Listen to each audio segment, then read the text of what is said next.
In this tutorial, I'm going to teach you how to get your new domain and web hosting account in order for your site on that domain to be shown to everyone who uses the internet. A domain name is needed because this is how people can access your site. They enter the domain name into their web browser in order to reach your website. A web hosting account is needed because your domain name and the site you build on that name must be hosted on the internet in order for other people to reach, see, and interact with your site. In order to obtain a new domain name, you must go to a domain name registrar to register that domain name so that it only belongs to you and so that you are the only one who can build a site on that name.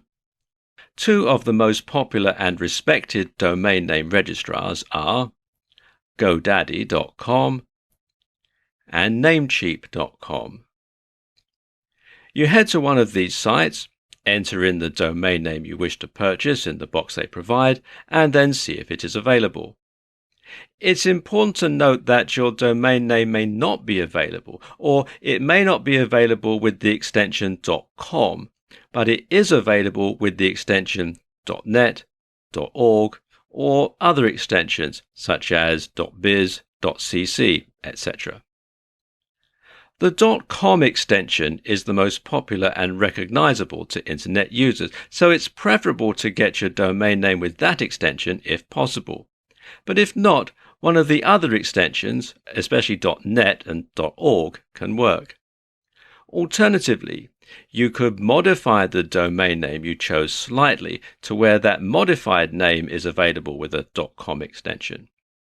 It's always wise to choose a domain name that reflects your business so that interested internet users can find you. Once you find your preferred domain name and it's available, check out that domain name and extension and pay the required fee. You can often save on the annual cost if you pay for more than 1 year in advance, which may be preferable if you plan to keep this domain name for a long time. You then need to choose a web hosting provider. Now, there are many to choose from. One popular one is HostGator.com. Go to this site or any other hosting provider. Look at their respective hosting plans, then choose one and sign up.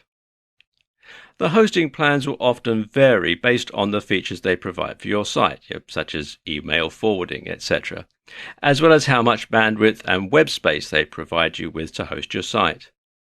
If you plan on having a site with many web pages and elements, and you plan on having hundreds or even thousands of visitors reaching your website each day, you'll want to have a plan that provides enough web space to host that large site and enough bandwidth to enable many visitors to visit and be on the website at the same time without your site either slowing down for your visitors or even crashing and knocking your visitors off your site, likely never to return.